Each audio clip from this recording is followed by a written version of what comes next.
하나님 말씀은 로마서 1장 16절에서 17절 말씀 보겠습니다.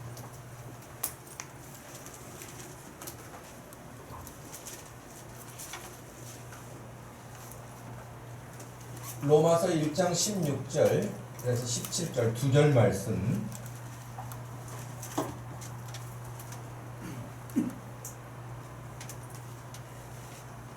같이 한번 읽겠습니다. 내가 복음을 부끄러워하지 아니하노니 이 복음은 모든 믿는 자에게 구원을 주시는 하나님의 능력이 됨이라. 먼저는 유대인에게요 그리고 헬라인에게로다. 복음에는 하나님의 의가 나타나서 믿음으로 믿음에 이르게 하나니 기록된 바 오직 의인은 믿음으로 말미암아 살리라 함과 같으니라. 아멘. 나의 힘이신 하나님, 오늘 6번째 시간으로 마무리를 하려고 합니다. 하나님이 힘이 있으시다. 하나님은 대단한 능력을 가지고 계신다 하는 사실에 믿음이 없는 사람들, 혹은 하나님을 믿지 않는 사람들은 하나님도 믿지 않는데 하나님이 무슨 힘, 능력, 하나님이 하신 일 이런 거에 대해서는 전혀 동의할 수가 없겠죠. 하지만 하나님을 믿는 사람이라면 당연히 하나님의 능력에 대해서 의심하지는 않을 것입니다. 그런데 하나님은 능력이 있으신데 우리는 무능하고, 하나님은 대단하신데 우리는 별 볼 일 없고, 하나님은 강력하신데 우리는 늘 비리비리하고, 그렇다면 이게 무슨 의미가 있겠어요? 성경에서는 그러므로 계속해서 우리에게 말씀하시기를 하나님이 힘이 있으신 것처럼 너희에게도 하나님이 그와 같은 힘을 공급하신다고 약속하시고 실제로 그렇게 하셨어요. 그렇기 때문에 우리가 이 시간에 다시 질문해서 하나님은 위대하십니다, 강력하십니다, 능력 있습니다, 권세 있으십니다, 이 말씀에 동의하는 것뿐만 아니라 동시에 여러분도 그 하나님의 자녀로 하나님의 백성 되어서 그런 하나님의 능력으로 사십니까? 라고 질문을 받는다면 아멘, 그렇습니다 라고 말할 수 있는 믿음 되기를 축복합니다. 어떤 사람들은 하나님은 그러시지만 저는 아직 그렇게 생각할 수 있어요. 그 이유는 아직 믿음이 어린아이 같은 정도에 이르지 못했기 때문에 그럴 수 있고요. 성경에 대한 하나님의 말씀에 대한 부분들을 아직 잘 몰라서 그럴 수도 있지요. 여러분 그 소개된 유명한 일화 가운데 그런 일화가 있잖아요. 지금 미국 가려면 비행기 타면은 보통 14시간 가나요? 미국 갔다 오신 분 간사님 몇 시간 걸리던가요? 그 정도. 예. 저는 미국을 안 가봐서 모르겠습니다만은 그 정도 가는데 옛날 비행기로 가지 않던 1900년 초만 하더라도 또 중순이라 할지라도 여러분 그때 배를 타고 미국 가면은 한 달 이상을 갔어요. 한 달 이상을. 그래 이제 그 유명한 이야기 가운데 그 이야기 있잖아요. 한 달 동안 배에서 뭘 먹고 살고 하는 걱정이 돼요. 그래서 이것저것 그냥 마른 건가리부터 시작해가지고 한 달 동안 먹을 것을 잔뜩 싸가지고 간 거예요. 근데 자기는 이 꺼내놓은 음식이라는 게 너무 초라해서 사람들 앞에 자랑스럽게 먹지도 못하는데 가끔 이렇게 보니까 저쪽 식당에서는 그냥 진수성찬을 차려놓고 먹는 사람들을 본 거예요. 속으로 부럽기도 하고 자기는 창피하기도 하고 그러니까 그렇게 했는데 여러분 잘 아시는 것처럼 자기 뱃삭에는 그 음식값이 같이 지불돼 있었다는 사실을 몰랐던 거예요. 표를 끊을 때 한 달 동안 고급 A급 레스토랑은 아니라 할지라도 밥은 다 먹을 수 있도록 그 값이 이미 지불이 돼 있는데 횟값만 생각을 하고 음식값은 따로 낸다고 생각을 해서 자기가 그렇게 먹지 못하고 살았다, 그런 이야기가 있어요. 진짠가? 가짜가는 모르겠어요. 근데 있을 법한 이야기예요. 옛날에 잘 그런 것들이 알려지기 전이니까. 모르면 그렇다는 거예요. 하나님 대단한 능력이 있으세요. 그러나 그 백성에게도 하나님은 그 능력을 주셔요. 근데 나에게 그런 능력이 있는 줄 모르고 늘 비리비리하게 살아. 웅크리고 살아. 자신감 없게 살아. 그건 하나님의 자녀가 자기 자녀됨을 아직 몰라서 그럴 수 있다고 하는 것입니다.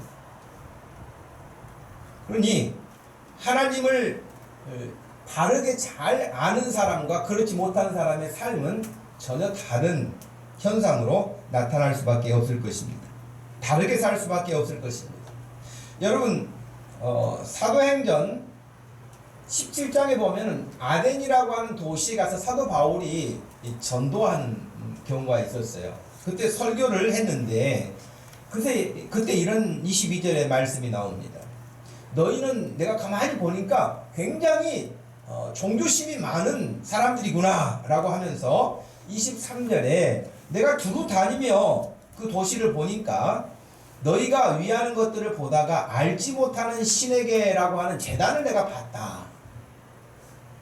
그들이 막 이런 신 저런 신을 다 섬기는데 혹시 그 신들 가운데 이름이 빠졌을까봐 이름 모르는 신들을 위해 제단을 하나 만들어 놨다는 거예요. 그러니까 대단한 종교심들이죠. 그러니 옳거니 잘 됐구나 하고 바울이 그래 너희들이 알지 못한다고 하는 그 신에 대해서 내가 이야기를 해주려고 한다. 이렇게 이야기를 시작했어요. 그러면서 24절에 우주와 그 가운데 있는 만물을 지으신 하나님께서는 천지의 주제이시니 손으로 지은 전에 계시지 아니하시고 또 무엇이 부족한 것처럼 사람의 손으로 섬김을 받으시는 것이 아니니 이는 만민에게 생명과 호흡과 만물을 친히 주시는 분이시라. 이것을 설교를 했어요. 그리고 마지막 18절에서는 우리가 그 하나님을 힘입어 살며 기동하고 지금 존재하고 있다. 이런 이야기를 전한 거예요. 그럼 지금 여러분 이 사람들은 하나님을 믿는 사람이에요? 안 믿는 사람이에요? 일단 하나님을 안 믿는 사람, 하나님을 모르는 사람들이잖아요. 그런데 그런 사람들에게도 하나님이 뭘 주신다고요? 25절에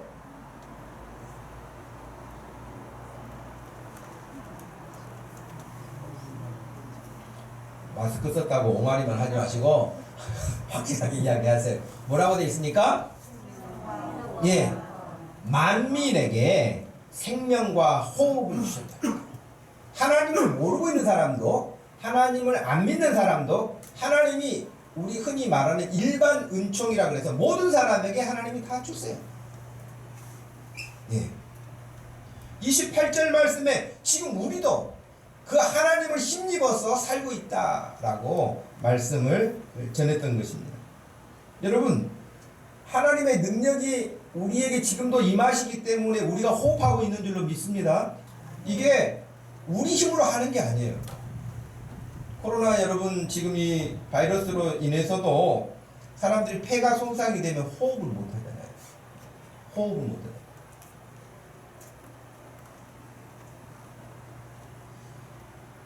여러분이 생각하는 이 세상의 최고의 능력, 이 세상의 최고의 능력이라면 그건 뭘까요? 최고의 능력자 뭘까? 전쟁 영웅? 나폴레옹? 징기스칸? 이런 사람들일까?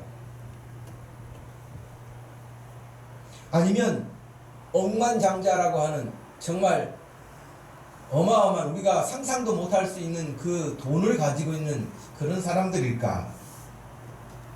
아니면 지금처럼 전염병이 이렇게 창궐할 때 그것을 퇴치할 수 있는 바이러스나 치료제를 개발하는 사람, 이런 사람을 능력자라고, 최고의 능력이라고 말할 수 있을까? 그렇죠. 대단하죠. 만약에 여러분 그런 백신을 지금 이 코로나에 대한 백신을 개발하고 치료제를 누가 개발했다. 그럼 어떻게 되겠습니까? 영웅처럼 떠오르지 않겠습니까? 그리고 그 사람은 아마 인류 역사에 분명하게 또렷하게 기록될 것입니다. 남을 거예요. 지금 1000만 명이 이상이 감염이 됐고 지금 얼마나 많은 사람이 죽었습니까? 스페인 독감 이후에 지금 100년 이후에 최고의 전염병인데 지금 그리고 어제 뉴스에 의하면은 지금 정점에 이르렀다 할 만큼 갱신을 하고 있는데요. 사망자와 전염자, 확진자. 근데 지금 그치지 않고 있으니 이게 어마어마한 확산 속도와 파괴력을 가지고 있죠. 그러니 이것을 제압할 수 있는 백신이나 치료제를 누군가가 개발했다 그러면 대단할 거예요. 정말 또 우리도 존경할 만한 사람이고요.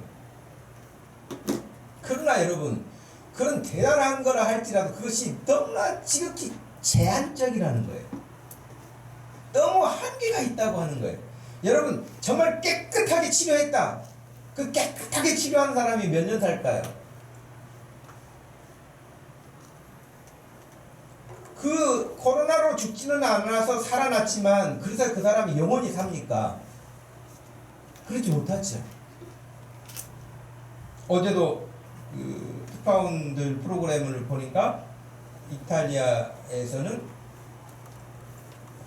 부모님이 다 건강하셨는데 부모님이 다 코로나에 감염이 되셨고, 그래서 아버지가 먼저 입원하시고 어머니는 또 다른 병원에 입원하시고 자기도 감염이 돼가지고 입원을 했는데 한 달이 안 돼가지고 두 부모님이 다 돌아가셨어요. 근데 본인은 감염자였기 때문에 화장터에도 못 간 거예요. 어떻게 두 분을 그냥 마지막도 어떻게 할 수 없는 상황에서 헤어진 거예요. 참 안타깝죠. 외국 사람들은 별로 눈물을 안 흘리는 것 같았는데 그 남자가 눈물을 척척 흘리면서 그 이야기를 하는데 정말 안타깝죠. 그런데 여러분, 이런 대단한 능력을 가지고 하는 것 같을지라도 그것이 정말 너무나 미미한 영역에 불과하다는 것을 우리가 알아야 할 것입니다. 오늘 설교의 결론부터 제가 말씀을 드린다면 그것은 나의 힘이 되신 하나님, 나에게 힘이 되신 그 능력, 그것은 바로 구원입니다.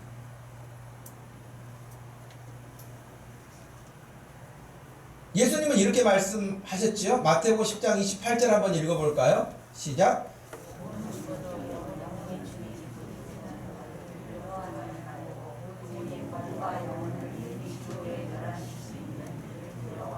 아멘. 몸은 죽여도 영혼은 능히 죽이지 못하는 자들을 두려워하지 말아라. 그래서 우리가 순교를 하기도 하잖아요. 우리의 육체의 생명을 빼앗을 수도 있어요. 그렇지만 몸도 영혼도 능히 지옥에 멸하실 수 있는 분이 계신다. 그분을 두려워해라. 곧 하나님을 두려워하라.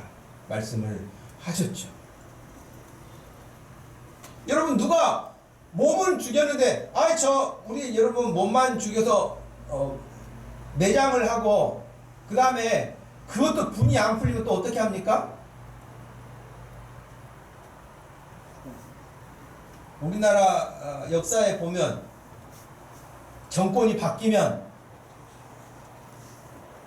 묘를 다 파헤쳐 가지고 그 분풀이를 막 하는 여러분 그런 역사들이 있죠. 오죽하면 그러겠어요. 다 죽은 사람을 가지고 뭐 뼈를 여기다 묻든 저기다 묻든 버리든 그건 무슨 의미가 있겠습니까? 많은 이 땅에서 할 수 있는 것은 거기까지예요. 그러나 누가 지옥까지 가서 그 영혼을 괴롭힐 수 있고 누가 그를 지옥까지 가서 다른 일을 할 수 있겠는가? 그럴 수는 없다는 거예요. 영혼에 대해서 그 누구도 할 수가 없다고 하는 것입니다. 사람들이 할 수 있는 일은 그것은 눈에 보이는 육체에 관련된 것에 한계점을 가지고 있습니다. 지난 몇 주간 우리가 성경의 어떤 말씀에 대한 왜곡이나 오해할 수 있는 부분들을 언급을 했습니다. 하나님을 믿으면 기도하면 만사형통 되어지고 모든 것들이 다 된다라고 하는 방식의 부분은 우리가 성경을 똑같은 표현이라 할지라도 왜곡하고 그 하나님을 잘못되이 인식하고 그 하나님을 성경에서 말씀하고 계시는 그 하나님이 아닌 어떻게 보면 가공된 하나님, 자기가 투여하고 있는, 자기가 상상하고 있는 그 하나님, 그 부분을 성경을 갖다가 근거를 대면서 만들어가는, 이건 전혀 다른 모습이라고 할 수 있습니다.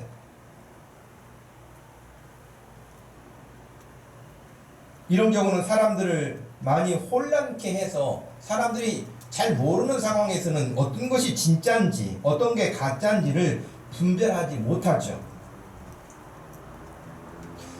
정말 제가 이제 안타까운 점 가운데 하나는 뭐냐면, 사람이 그 악한 마음이 아니라 정말 좋은 마음으로 하나님을 잘 섬겨보려고 믿음 생활 잘 해보려고 했는데 사람 잘못 만나는 관계에서요 잘못된 길로 가버리는 거예요.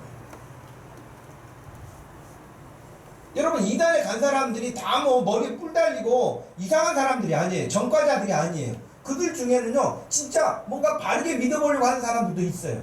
근데 누구를 만나느냐에 따라서 전혀 다른 길로 들어서기도 하지요. 여러분, 마태복음 24장에 이런 말씀이 있습니다. 4절에 예수께서 대답하여 이르시되 너희가 사람의 미혹을 받지 않도록 주의해라. 5절 많은 사람이 내 이름으로 와서 이르되 나는 그리스도라 하여 많은 사람을 미혹하리라. 24절 거짓 그리스도들과 거짓 선지자들이 일어나 큰 표적과 기사를 보여 할 수만 있으면 택하신 자들도 미혹하리라. 그래서 미혹하리라. 여기 미혹한다, 플라네라고 하는 이 단어의 본뜻은 양이 길을 가다가 길을 잃어가지고 어디로 갈지를 모르고 방황하고 있는 그런 의미로 쓰여요. 미혹한다는 말. 그러니까 잘못된 교훈에 딸려 들어가가지고 끌려 들어가가지고 그들이 지금 이끄는 대로 다른 길로 가는 게 아니라 그들이 이끄는 대로 진리의 길에서 벗어나는 것을 미혹이라고 하거든요. 근데 예수님께서 너희가 사람의 미혹을 받지 않도록 주의하라 그랬어요. 그러니까 뭐 이단들은 일단 두고서더라도 여러분 정상적인 그냥 일반적으로 정상적인 교회에서 여러분들이 신앙생활을 미혹당하지 않는 가장 좋은 방법, 그것은 늘 어떤 부분을 의심점이나 어떤 가르침이나 어떤 교훈이나 무슨 일들을 만났을 때 반드시 담임 목사하고 상담을 해요. 이럴 경우 거의 미혹당하지 않아요. 미혹당하는 사람의 큰 특징, 몰래 가서 합니다. 그리고 말하지 않습니다. 그것은 이미 그때부터 미혹당할 수 있다고 하는 것을 여러분 기억하셔야 돼요. 동의하십니까? 정말요. 왜? 속이는 자들은 절대 말 못하게 합니다. 말 못하게 해요. 거짓으로 말하게 합니다.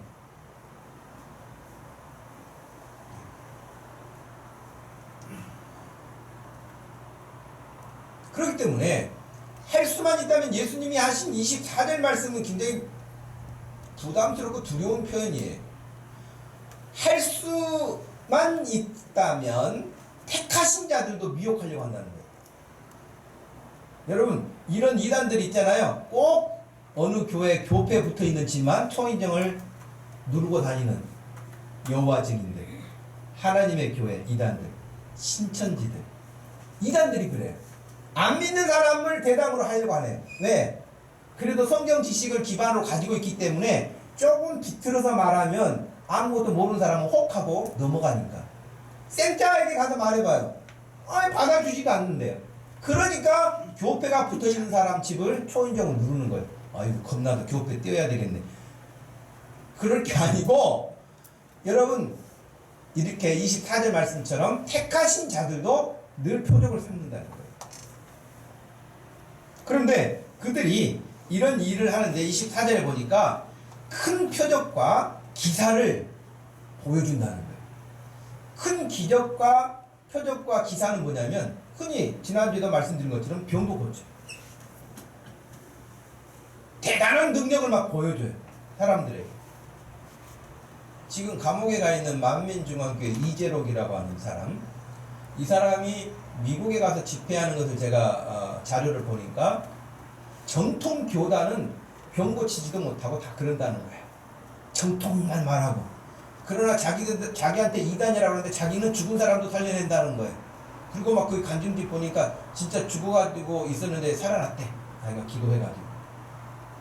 그러니까 사람들이 정통교도 아니고 무슨 필요가 있어. 죽은 사람도 살린 사람이 왔는데. 꽁 잡는 게 매다.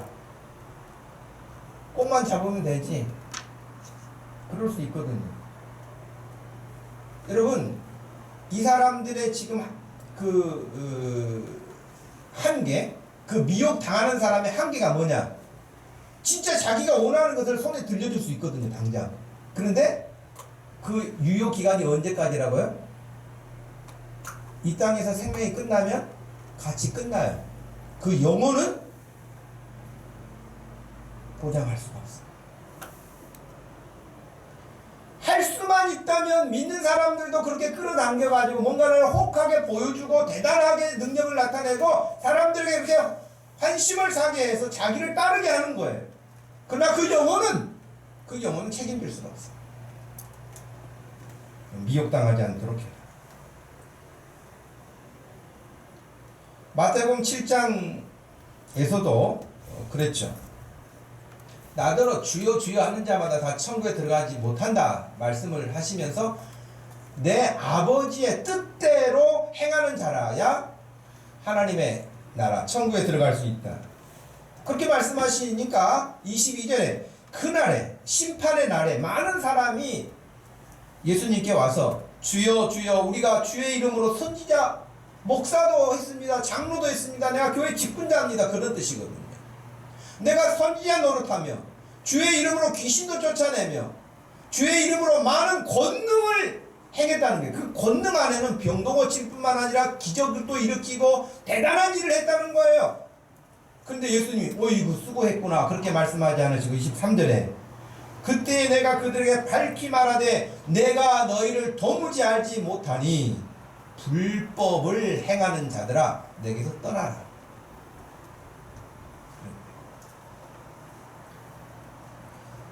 여러분, 그 괴테의 작품 가운데 파우스트라고 하는 작품이 있죠. 그 파우스트 작품을 여러분 뭐 읽어보신 분도 계시겠지만 이 박식한 학자였던 파우스트가 이 세상의 지식에 만족을 못 느껴요. 그래서 어떻게 보면 영적인 세계의 그런 부분까지 도전하고 싶은 생각이 들어요. 근데 그거 안 되는데 그 영적인 세계를 가지고 있는 자가 있어요. 그 마귀거든요. 사탄 마귀가 있는데 그 악마하고 거래를 해요. 이 파우스트가 악마하고 거래를 하는데 그 조건이 뭐냐면 네가 이 땅에 사는 날 동안 네가 원하는 거 다 서빙 해준다는 거예요. 다 해준다. 다 해줘. 딱 한 가지. 그리고 네 영혼이 이 땅에서 육신이 끝나는 날, 몸과 영혼이 분리되는 그날 네 영혼은 내게로 온다. 그 계약을 맺어요. 그 계약자 당사자인 메피스토텔레스라고 하는 이 악마와 계약을 맺습니다. 그리고 파우스트가 원하는 욕심을 다 충족시켜줍니다. 그래서 우리 흔히 하는 그런 표현 하잖아요. 영혼을 판다. 그런 말 하잖아요. 이 파우스트에서 나옵니다. 영혼을 팔아요. 천국은 내가 보지도 못했고 가보지도 못했고 있는지 없는지도 모르겠고 그냥 이 땅에 사는 날까지나 재밌게 살자, 잘 살자, 내가 원하는 대로 살자 이렇게 한다는 거예요. 물론 메피스토레스가 원하는 대로 되지는 않았어요. 마지막에 천사가 파우스트의 영혼을 데리고 가버리죠. 하여튼 그런 내용이 있지만 결국에는 이 땅의 어떤 것들을 위해서 자기의 영혼을 파는, 여러분 몸이 좀 건강해지고 여러분이 뭔가 좀 이 땅에서 잘 되어지는 일을 위해서 하나님 바르게 믿는 거 이런 거 다 알 것 없고 그냥 여기도 하나님 말하니까 저기도 하나님 말하니까 가서는 안 된다 이 말이에요.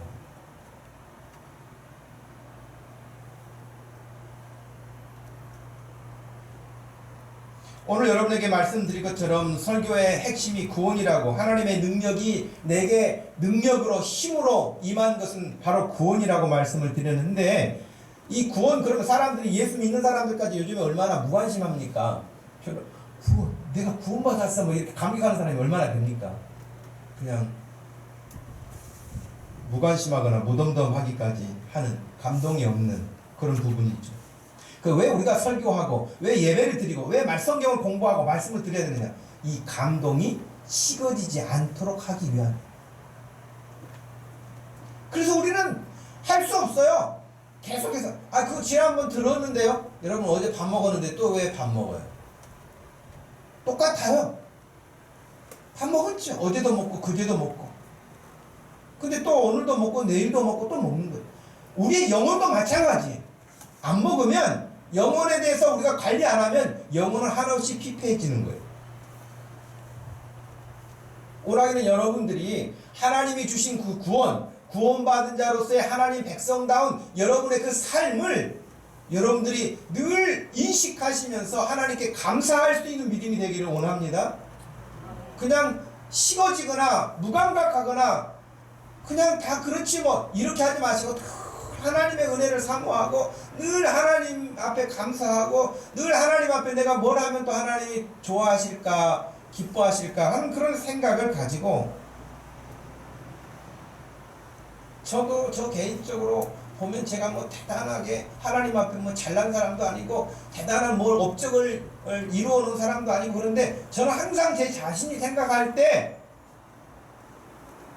이런 생각은 있어요. 제가 목사 되려고 하는 마음을, 신학교 가려고 생각할 때 제가 가졌던 마음이 있어요. 그것은 10년 후에 예수님이 다시 오신다면 내가 뭘 하고 있을 때 예수님이 제일 좋아하실까, 그 생각밖에 없었어요. 물론 그때 그런 생각했어요. 제가 어떤 다른 분야를 전공을 하고 직장 생활을 하고 회사를 다니고 교회 집사가 되고 혹은 장로가 돼서 뭐 하나님 섬길 수 있으니까 그렇게 할 수도 있는 방법이 있고, 목사가 돼서 성도들을 가르치고 말씀으로 양육하고 하나님이 원하시는 일들을 하는 그런 어떤 모습, 이렇게 몇 가지 장면을 만들어 놓고 제가 생각했을 때 제 마음에 하나님이 주신 감동은 뭐였냐면, 목사하고 있을 때 하나님이 제일 좋아하실 것 같았어요. 다른 거 없었어요. 뭐 하나님 제가 뭐 큰 교회를 이루겠습니다, 뭐 세계 선교를 제가 하겠습니다, 이런 것도 없었고요. 그냥 그 소박한 마음 때문에 그런지는 모르겠지만 야망을 더 가졌어야 되는데 그런 줄 모르겠어요. 근데 제 마음에 목사 되고자 했던 마음은 그거밖에 없어요. 근데 하나님은 제가 지금 돌이켜봐도 그 마음을 좀 예쁘게 봐주시지 않았을까? 그 생각. 예쁘게 봐주시지 않았을까? 그러니 구원받은 사람이 하나님의 자녀 되고 백성 되고 예수님의 제자 된 사람이 늘 생각하고 또 생각해서 여러분의 하나님의 자녀 된 그 놀라운 이 구원의 사건과 사실이 식어지거나 무덤덤해지지 않도록 여러분을 잘 관리할 수 있기를 바랍니다.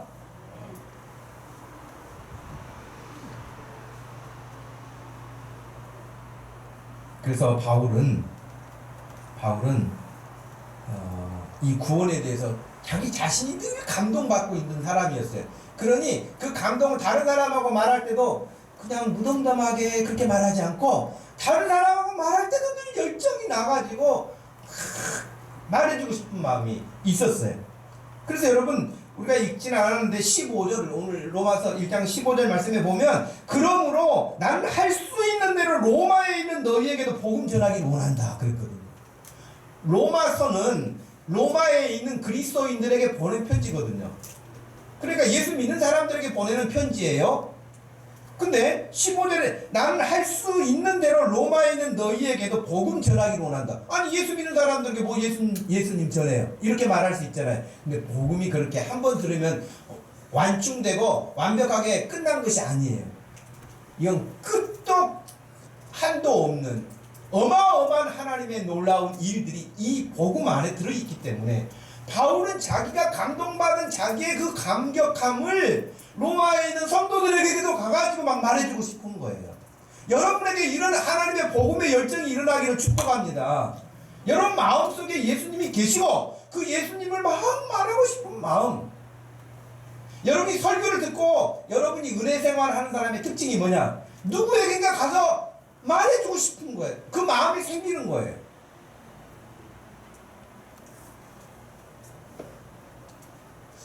이게 정상적이라고 저는 생각해요. 바울은 그 마음 때문에 로마에 있는 그리스도인들에게도 예수님의, 물론 너희가 알고 있지, 그러나 내가 또 이 복음에 대해서 들려주고 싶다. 설교 들었는데도 또 말씀을 들으면 새롭게 들리는 것처럼 여러분 그런 거예요. 바울이 감격하고 있는 그 구원의 복음이나 지금 21세기를 살고 있는 저와 여러분들이 가지고 있는 이 구원이랑 동일한 구원이에요. 근데 어떤 사람은 뜨겁고 감격함이 있는데 어떤 사람은 식어지고 밋밋하고 별로 감동이 없는 똑같은 복음인데 그럴 수는 없지 않겠습니까? 하나님의 힘이 옛날에 김진홍 목사님과 그분이 부흥회할 때 제가 들은 몇 가지 설교가 있는데 부흥회를 가면은 막 그 사람들이 기도할 때 된다네. 이번에 강사님 오셔서 우리를 뒤집어 놓을 줄로 믿습니다. 막 그다는 거예요. 내가 전지 씁니까?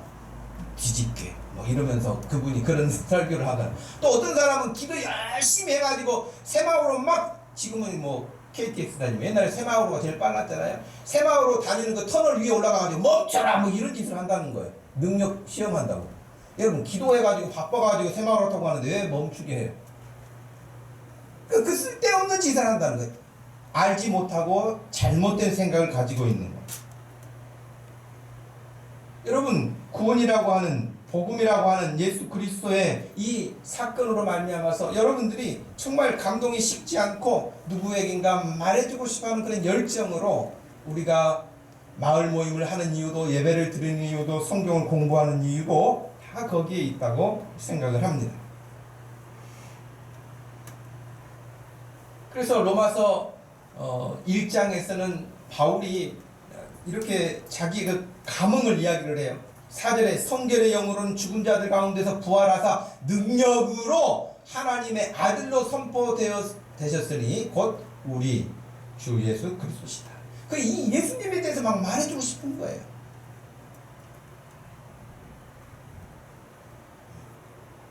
그러면 본론의 내용 가운데 그러면 구원이 그렇게 중요하다고 그랬는데 그럼 구원이 뭐냐 하는 것입니다. 구원이 뭐냐?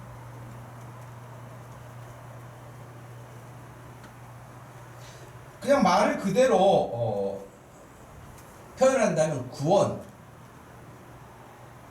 소테리아라고 하는 그 단어는 헬라 시대, 로마 시대의 모든 문헌, 유대 문헌에 어떤 문맥으로 쓰이냐면 굉장히 어떤 위험한 상황에 빠져 있는 상태에서 건진받은 그것을 구원이라고 하는 단어, 소테리아라고 썼어요.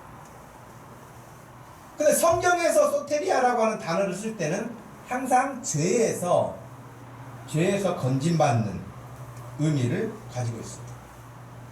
하나님으로부터 떠나 있는 것으로부터 돌아온 이런 것을 의미하고 있습니다.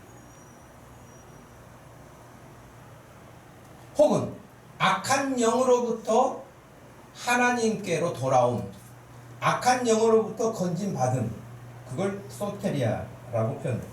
구원이라고 표현해요.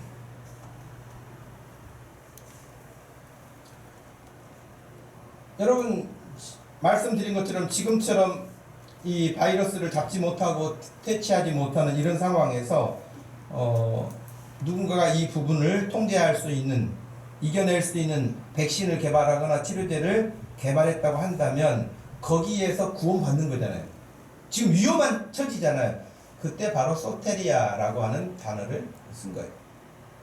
그럼 저와 여러분들이 이제 일반적인 것은 그냥 접어두고 성경에서 말하고 있는 것처럼 죄로 말미암아 죽고 죄로 말미암아 멸망당하고 죄의 종로를 타고 악한 영의 종로를 타는 그런 데서 우리가 산다고 한다면 얼마나 그 비참한 생활입니까? 그 극단적인 표현이 뭐냐면 귀신 들린 거예요. 그 귀신 들려가지고 자기 삶이 없어요. 귀신이 들어와가지고 자기를 제어해서 점이나 치고 악한 일을 하고 사람 죽이려고 끌고 다니고 이런 일만 한단 말이죠. 얼마나 불쌍합니까? 우리가 지난주에 봤던 것처럼. 근데 거기서부터 죄의 종으로부터 악한 영으로부터 건짐받는 거예요. 그것을 구원이라고 말하고 있습니다.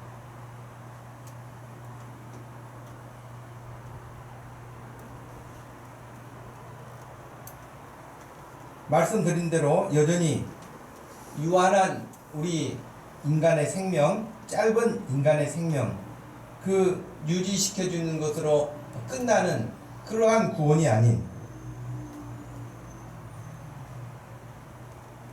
육체에 제한되지 않고 우리의 영혼, 이 영혼이 영원한 상태로 멸망받기도 하고 구원받기도 하는 그 상태를 구원이라고.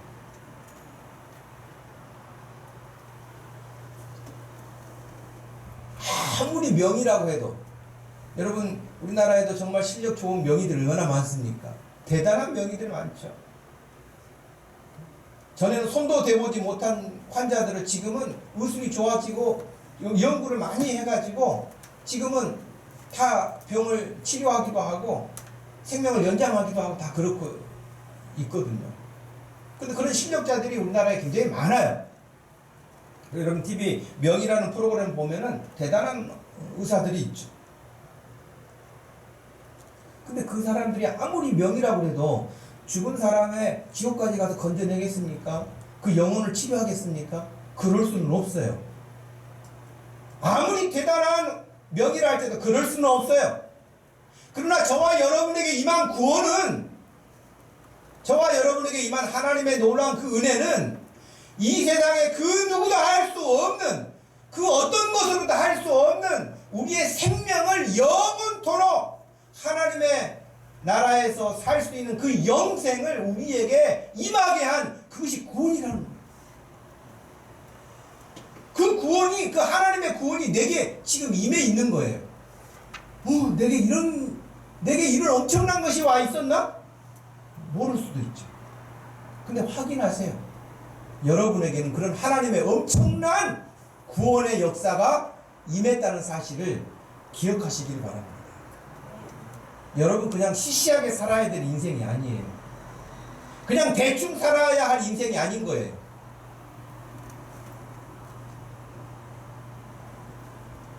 그런데도 불구하고 유대인들은 늘 표적만 구해요.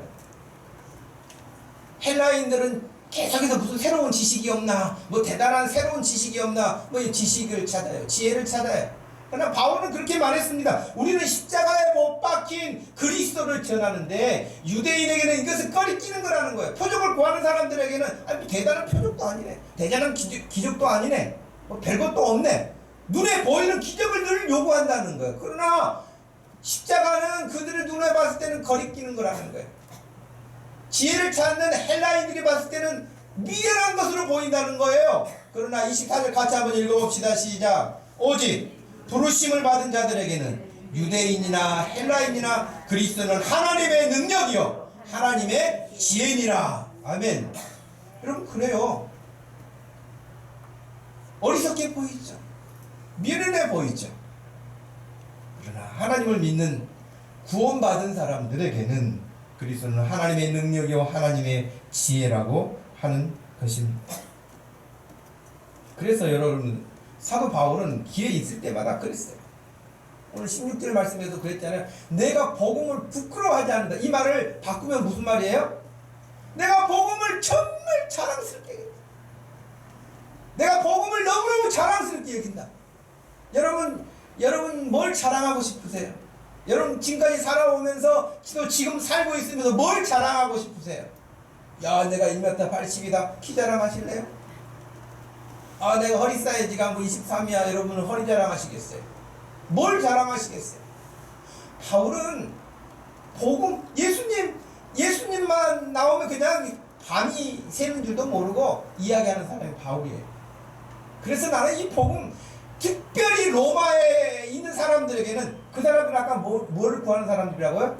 지혜를 구하는 사람들이에요. 지혜를. 새로운 지식을 구하는 사람들이에요. 그런데 복음 아주 우습게 여기거든요. 미련해 보이고. 근데 그 사람들 앞에서 예수님을 같이 자랑스럽게 말하는 거예요. 당당하게 말하는 거예요. 왜냐? 이 복음은 모두 믿는 자에게 구원을 주시는 하나님의 능력이 있기 때문에 그렇습니다. 이걸 아느냐는 거예요. 하나님의 능력이 임하는 일인데 그걸 모르는 거예요. 갈라디아서 6장 14절 말씀에서도 내게는 우리 주 예수 그리스도의 십자가 외에 결코 자랑할 것이 없다. 예수님 말고는 결코 자랑할 것이 없다. 내 인생에서. 빌립보서 3장에서 말씀했잖아요. 바울도 자기 육체적으로 말한다면 자랑거리가 많다고 말했어요. 나? 자랑할 게 많아. 베냐민 지파야. 베냐민 지파야. 그 말은 우리 집이 왕손이야. 우리 혈통이 왕손 혈통이야. 이 말이거든. 나 학교 그 당시 최고로 쳐주는 가말리엘 문화에서 공부했다. 최고 학부를 나왔어 나.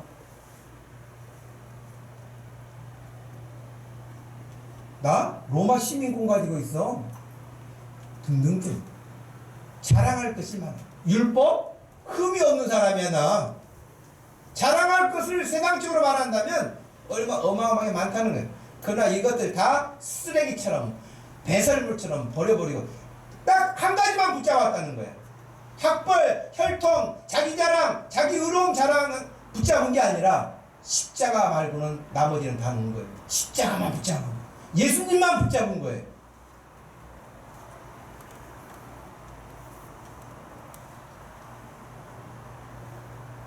여러분 손에 오직 우리 주 예수 그리스도의 복음이 붙잡혀 있기를 바랍니다.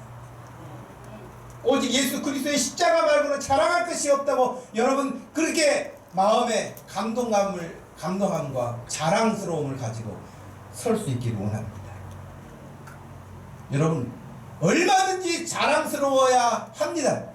여러분의 인생이 자랑스럽고 여러분이 하나님 안에 있는 걸 자랑스럽고 여러분이 구원받은 백성인 것을 자랑스럽게 여겨야 합니다. 해야 됩니다.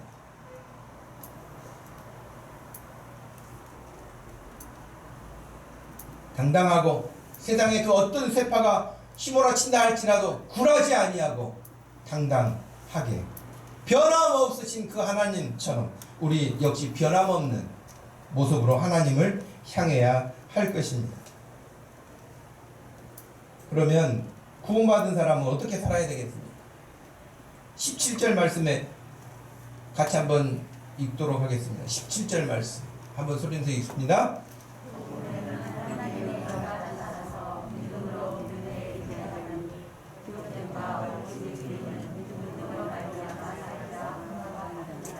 아멘.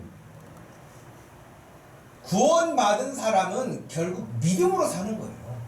믿음으로. 하나님의 능력이 임한 사람, 하나님이 힘이 되어주시는 그런 사람은 더 이상 죄의 종로로 타고 살지 않고 하나님이 주시는 그 힘으로 살아가는 것이에요. 그 힘은 믿음으로 사는 것이에요. 빛의 자녀로 사는 거예요. 더 이상 과거의 어둠으로 살지 않는 거예요. 여러분 구원받은 사람의 딱 특징 가운데 하나로 나타나는 게 뭐냐면 더 이상 과거의 삶으로 회귀하지 않는 거예요. 제가 어떤 글을 읽다 보니까 베트남에 마약 중독자들만 다니는 교회가 있다고. 그런데 마약 중독이니까 여러분 그 쉽게 끊어지겠습니까? 집에서도 포기해서 병원에 보냈는데 병원의 의사들도 손 들고 포기한 거예요.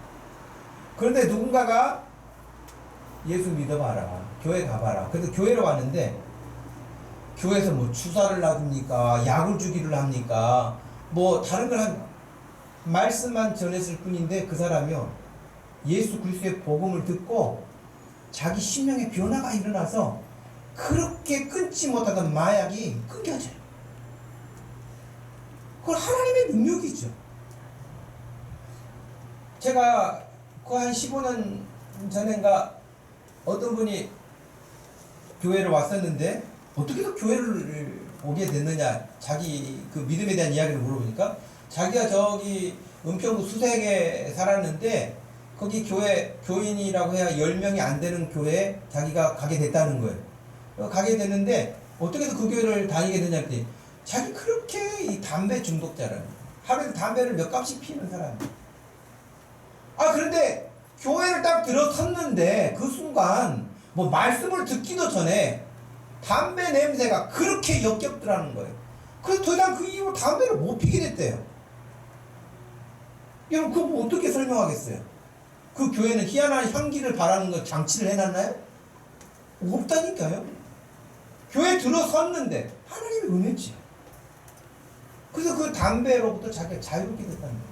막 담배 금단이다 이런 거 없다는 거예요. 그 하나님의 능력을 믿으시기를 바랍니다. 하나님 하실 수 있어요. 여러분 우리 생각, 내 경험, 내 지식 안 돼, 할 수 없어, 불가능이야, 그런 문제가 우리는 못하죠 당연히. 그러나 하나님은 하시는 분이에요. 그 하나님의 능력이 우리에게 임하는 거예요. 그것이 구원이고 그 구원받은 사람들이 그 믿음을 가지고 살 때에 놀라운 하나님의 일들은 지금도 계속될 줄로 믿습니다. 그러니 과거의 삶으로 돌아가지 않아요. 하나님 믿는 사람, 구원받은 사람의 가장 큰 특징 가운데는 자기의 삶이 이제 달라진 거예요. 옛날의 모습이 아닌 거예요. 그리고 늘 새로운 삶을 사는 거예요. 하나님이 기뻐하시는 일을 생각하는 거예요. 비록 지금 온전하지 않지만 늘 마음에 하나님이 생각나. 늘 하나님이 기뻐하시는 일을 하고 싶어. 늘 하나님 앞에 더 잘 보이고 싶어. 그것이 믿음이에요. 여러분 우리가 아직 완성된 사람은 아니기 때문에 여전하게 지역적으로 싸워야 될 부분이 있어요. 여러분 꼭 그 군대 이야기로 한다면은 전쟁이 일어나면 여러분 옛날하고 지금하고 전술이 많이 달라지기도 했으나 그러나 지금도 유사한 작전 전략 전술을 쓰는 게 뭡니까? 최근에 우리가 전쟁을 잘 못 봤죠. 옛날에 전쟁을 중계방송 해줬잖아요. 이라크 침공할 때, 걸프전 할 때 여러분 우리 전부 다 아침마다 영화 보듯이 뉴스로 봤잖아요. 미사일 날아가고 뭐 하는 것들 다 봤잖아요.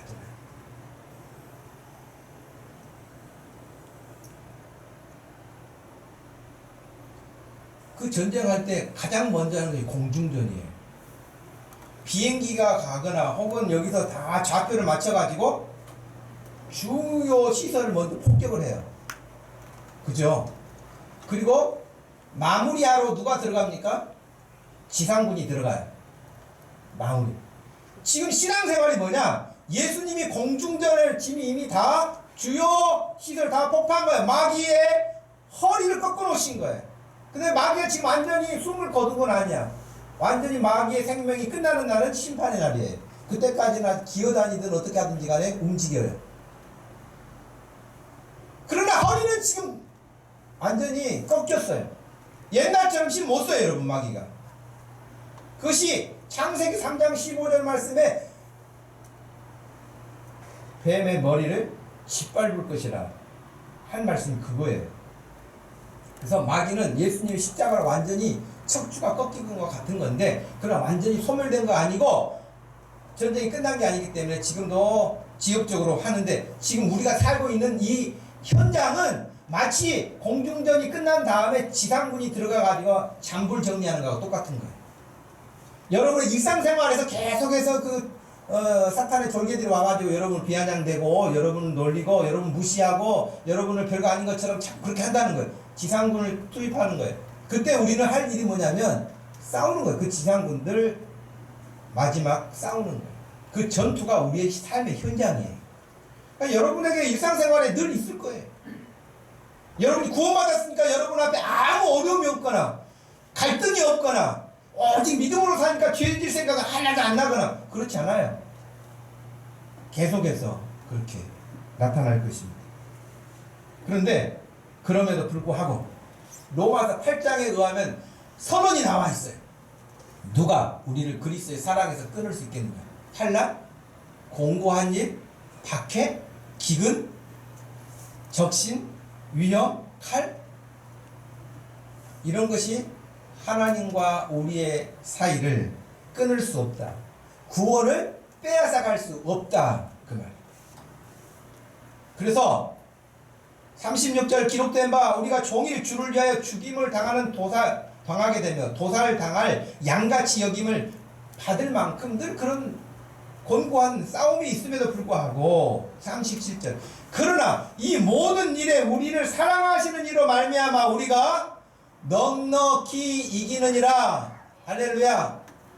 넉넉히 이긴다고 나와 있지 10번에 3번은 진다 이렇게 나와 있잖아요.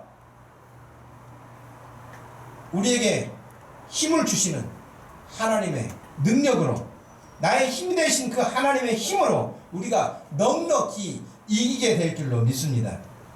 38절 말씀에 내가 확신하노니 사망이나 생명이나 천사들이나 권세자들이나 현재일이나 장래일이나 능력이나 높음이나 깊음이나 다른 어떤 피조물이라도 우리를 우리 주 그리스도 예수 안에 있는 하나님의 사랑에서 끊을 수 없느니라. 아멘. 절대 그 누구도 구원을 뺏어갈 수 없습니다. 하나님과의 관계를 끊어놓을 수 없습니다. 넉넉히 이긴다고 하신 이 말씀을 여러분 믿으시기를 바랍니다. 마음에 심어 놓으시기를 바랍니다. 그러므로 우리는 예수 그리스도와 더불어 구원받은 하나님의 백성으로 하나님 주시는 그 힘으로 그 능력으로 당당하게 세상 앞에 서서 이번 한 주간도 살아갈 수 있기를 축복합니다.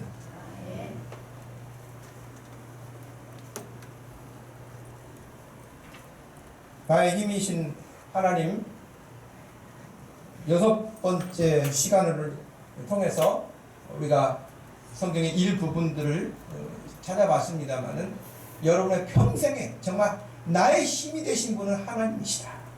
그 하나님께 나와서 기도하고 여러분 힘 딸리면 핸드폰 하루 쓰고 나면 부족하면 또 충전기에 꽂는 것처럼 여러분 하나님 앞에 와서 기도하면 충전이 될 줄로 믿습니다. 예배 드리면 성령 충만하게 될 줄로 믿습니다. 하나님을 찬양하면 하나님을 깊이 묵상하면 하나님이 주시는 그런 여러 채널을 통해서 우리가 세상이 주지 못하는 힘을 공급받게 돼요. 그래서 세상을 이기게 되는 거예요. 사랑하는 모든 성도 여러분, 여러분의 삶에 우리 주 예수 그리스도와 더불어 승리의 깃발이 나붙기를 주님의 이름으로 축복합니다. 기도하겠습니다. 하나님 감사합니다.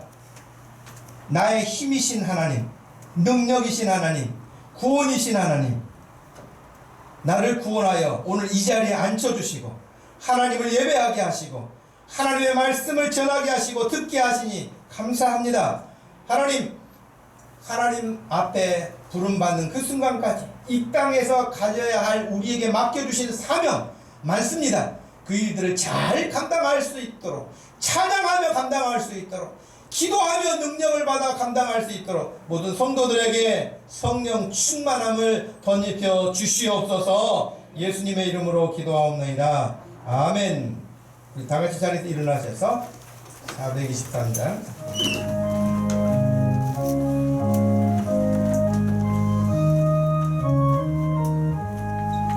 먹고도 조금은 죄로 늙는 마음이 있는 너나 너에게 깨끗하게 씻겼네. 주의 보혈 흐르는데 믿고 뛰어나가 주의 은혜 내가 입어 깨끗하게 되었네. 모든 의심 걱정과 두려움이 사라져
지금은 우리 주 예수 그리스도의 구원하신 구원의 능력과 우리 하나님 아버지의 그 크신 사랑과 성령 하나님의 감동 감화하심과 늘 동행하심으로 오늘도 주님을 힘입어 승리하기 원하는 사랑하는 모든 성도들 머리 위에 그들의 삶, 생활, 가정 위에 지금부터 영원토록 함께 계실지어다. 아멘.